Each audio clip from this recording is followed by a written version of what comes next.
चलो हो गया। देखिए पेपर 5 है।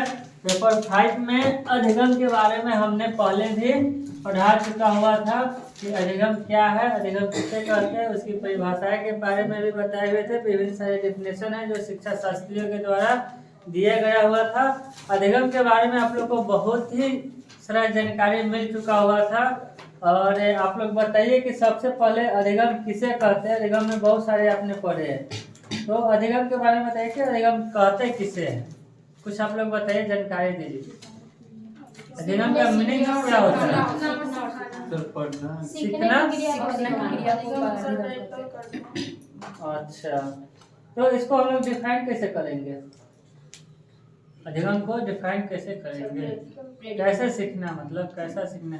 शिक्षण में से सीखना होता है, शिक्षा में से सीखना होता है, अधिगम में से सीखना होता है। तो कैसे, मतलब सब तो सीखना ही है, तो भाई इसमें क्या डिफरेंस क्या है? प्रशिक्षण लेकर सीखना, मतलब किताब पढ़कर। वो तो शिक्षण में आपका चला गया। जो बुक्स के अकॉर्डिंग आपका जो हो रहा है वो शिक्षण में चला गया। प्रैक्टिकल अधिगम में अनुभव करके सीखना। मतलब किसी चीज को अनुभव करेंगे तब ना सीखेंगे। जैसे इसमें हमने बहुत सारा डेफिनेशन जो दिया हुआ है कि जैसे व्यवहार के कारण व्यवहार में परिवर्तन ही अधिगम है। इसमें दिया हुआ है व्यवहार के कारण व्यवहार में परिवर्तन ही अधिगम है।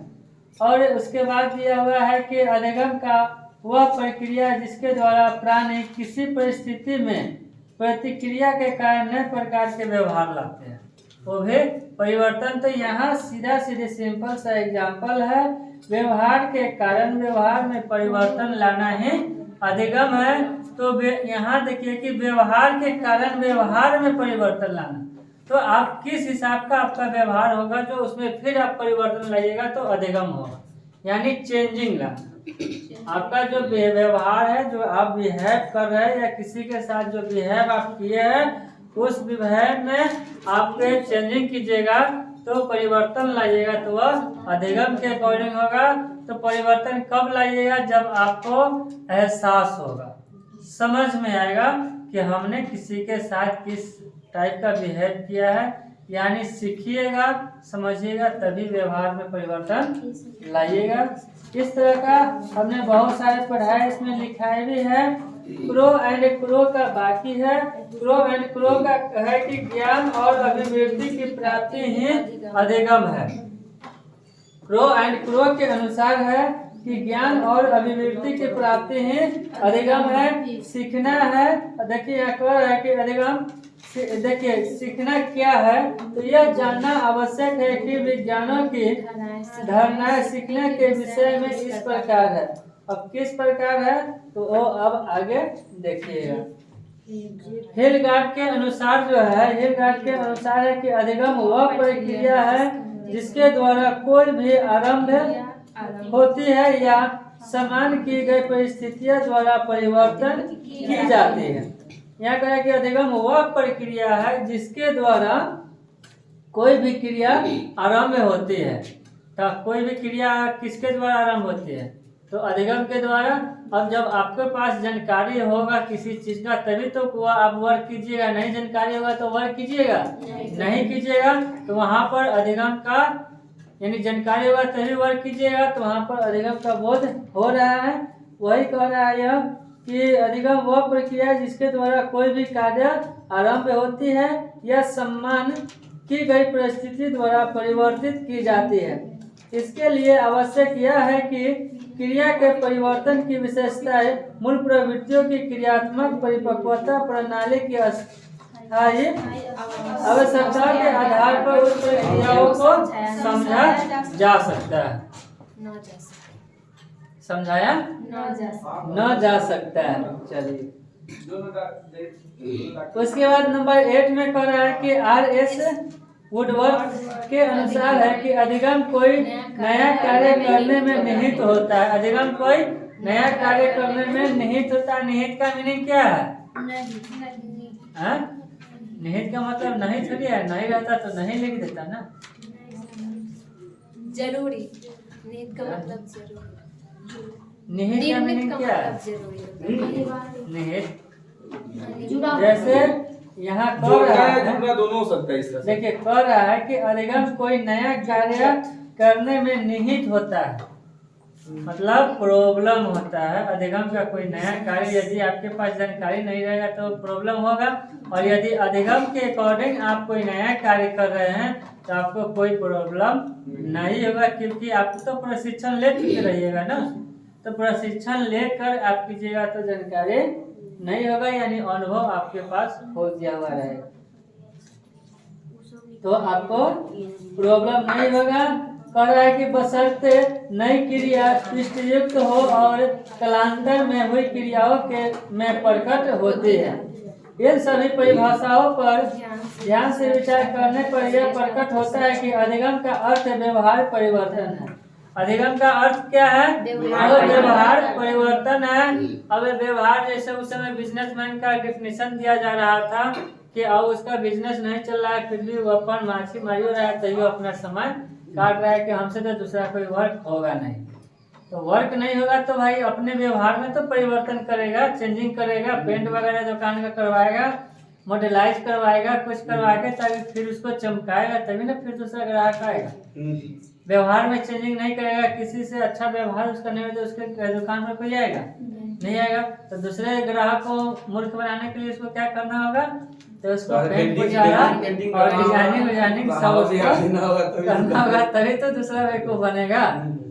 तो यह क्या है? यही कहा कि अधिगम का अर्थ व्यवहार में परिवर्तन लाना है। हम नहीं बता रहे कि कोई ऐसे करे, मगर परिवर्तन लाने के अकॉर्डिंग है। उसके बाद सेकंड में कह रहा है कि अधिगम व्यवहार का संगठन है। अधिगम जो है व्यवहार का संगठन है। यदि अधिगम के अनुसार आप काम कर रहे हैं तो आप सफलता पूर्वक आगे बढ़िएगा। तो संगठन का बोध यहाँ वही जा रहा है। अधिगम नवीन प्रक्रिया की पृष्ठ है। अधिगम क्या है? तो नवीन प्रक्रिया के पृष्ठ है। कोई नया काम आप करना शुरू कर रहे हैं और अधिगम के अकॉर्डिंग, यानी जानकारी के अकॉर्डिंग, नॉलेज के, अधिगम का मतलब जानकारी के अकॉर्डिंग, ट्रेनिंग के अकॉर्डिंग, नॉलेज के अकॉर्डिंग कोई कार्य कर रहे हैं तो वह बहुत अच्छा रीड जो होता है वो आपका मजबूत रहेगा। उस अकॉर्डिंग जो है यह कह रहा है कि अधिगम नवीन प्रक्रिया का पृष्ठ है। नवीन में नया हाँ, नवीन में नया हो गया। वास्तविक यह है कि व्यवहार परिवर्तन, व्यवहार संगठन तथा पृष्ठीकरण में कोई भी एक कारण अधिगम के लिए पूर्ण नहीं होता है। चलिए इसमें क्लियर भी ये भी बता रहा है कि व्यवहार परिवर्तन, व्यवहार संगठन तथा दृष्टिकरण में कोई भी एक कारण अधिगम के लिए पूरी तरह उत्तरदायित्व नहीं होता है और नहीं होता है। अधिगम का स्वरूप तभी निश्चित होता है जब सभी क्रिया पूर्णता प्राप्त करती है। यहाँ ये भी कह रहा है कि अधिगम की जो है स्वरूप तब निश्चित होता है जब सारी क्रियाएं क्या होती है? पूर्णता प्राप्त होती है। अब कौन सी क्रिया है तो यहाँ बता दिया ना। अधिगम का स्वरूप में कह रहा है, क्या कह रहा है, कौन सी क्रिया है? तो व्यवहार परिवर्तन, व्यवहार संगठन और पुष्टिकरण में कोई भी एक कारण अधिगम के लिए पूरी तरह उत्तरदायित्व नहीं है, यानी सभी होना चाहिए तभी वह उत्तरदायित्व अधिगम का होगा, अन्यथा नहीं होगा। अधिगम मानव के मूल प्रवृत्त्यात्मक व्यवहार में संशोधन है जिसका संचालन निश्चित आधार पर होता है और उसकी पृष्ठ नवीन क्रियाओं के द्वारा होती है, यानी नई क्रिया के द्वारा होती है। ठीक है। अब यहाँ आएंगे हम लोग कि क्या अधिगम अर्थपूर्ण है। तो अधिगम अर्थपूर्ण है या नहीं है, इसका हम लोग डिफाइन करेंगे कि अर्थपूर्ण है या नहीं है। तो अधिगम आप लोग अपने अनुमान से बताइए कि अधिगम अर्थपूर्ण है या नहीं है। है? कैसे है?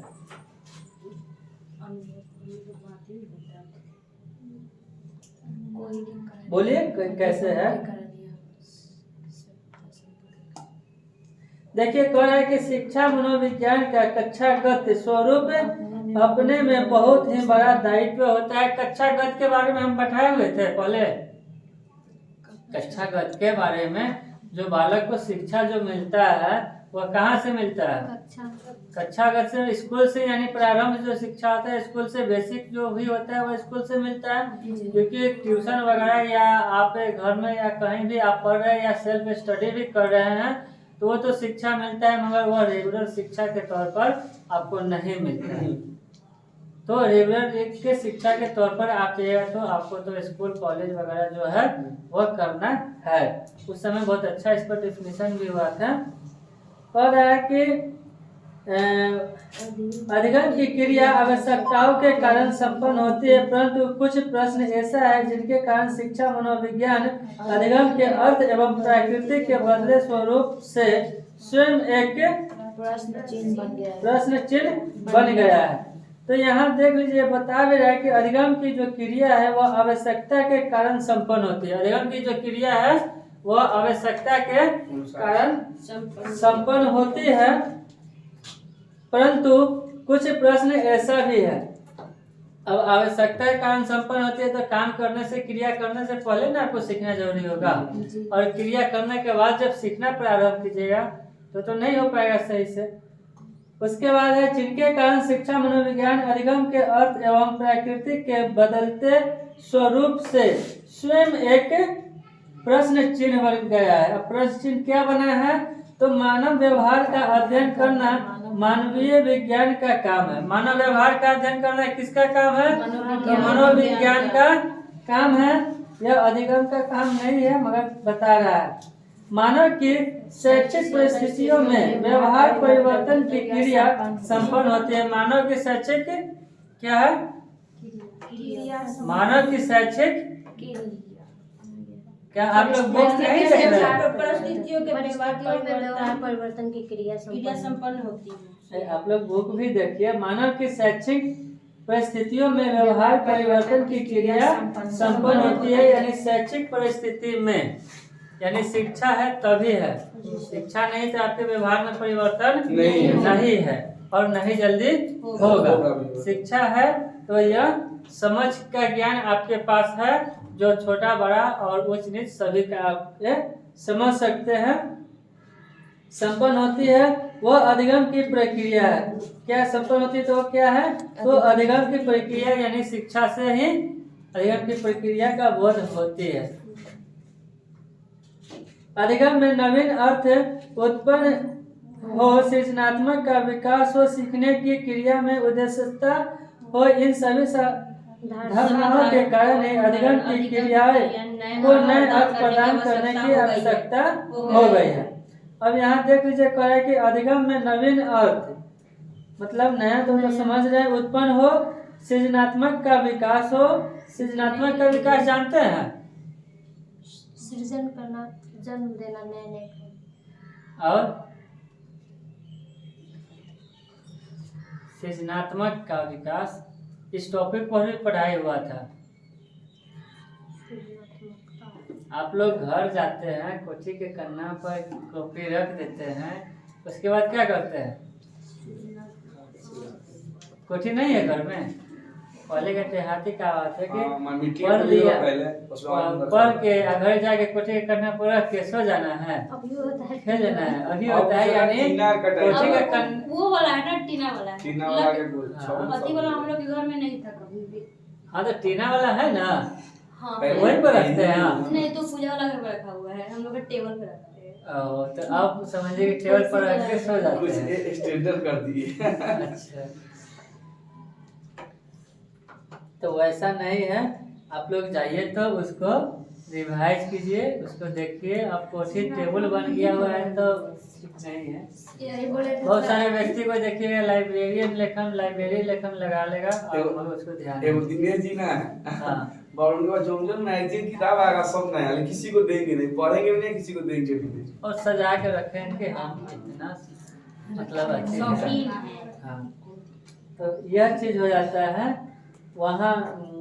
चलिए, और क्या कह रहे थे? अधिगम में नवीन अर्थ की सृजनात्मक विकास हो, सीखने की क्रिया में उद्देश्यता एवं सभी धारणाओं कारण की अधिगम की क्रिया नए अर्थ प्रदान करने की आवश्यकता हो गई। देखिए यहाँ कह रहा है कि इन सभी धारणाओं के कारण ही अधिगम की क्रियाएं को नए अर्थ प्रदान करने की आवश्यकता हो गई है। नए अर्थ में क्या है, तो डेविड पी के अनुसार देखिएगा, अधिगम की क्रिया में नवीन अर्थ की महत्ता प्रकट करते हुए कहा है, सार्थक अधिगम में नवीन अर्थों को ग्रहण किया जा सकता है। सार्थक अर्थों में क्या है, नवीन अर्थों को ग्रहण किया जाता है। अधिगम में नवीन अर्थों को ग्रहण किया जा सकता है, यानी सही सफलता पूर्वक होगा तब। इसमें कह रहा है कि नवीन अर्थ समर्थन अधिगम के परिणाम होते हैं। सीखने वाले में नवीन अर्थों का विकसित हो जाना ही सार्थक अधिगम की प्रक्रिया का समापन है। यहाँ देख लीजिए, कह रहा है कि सीखने वाले में नवीन अर्थों का विकसित हो जाना ही सार्थक अधिगम है। जैसे आप लोग सीखने आते हैं, आप लोग एक्टिव है, 145 में इतना ही आदमी एक्टिव है जितना गिनती हम नहीं कर सकते। कमी है ना, कल 10 स्टूडेंट थे। देखिए आप बता भी रहे हैं कि कितना स्टूडेंट है, 10 में 8 और देखिए वो बता रहे हैं, ठीक है, ये सब गलत। और देखिए आज 9 है, आज 9 वीडियो चल रहा है, आप लोग को बार बार आप लोग में अधिगम का जो है ना प्रवृत्ति कम है। जब देख रहे हैं कि वीडियो चल रहा है तो हमने बताया कि जो भी बताया उसमें फिर स्टॉप पूर्ण विराम लगा दिया, नहीं बताया पूरा कि कितना बच्चा है मेरे पास, पूर्ण विराम लगा दिया, वीडियो अपलोड नहीं होगा, इसको मत करो। सोच रहे हैं।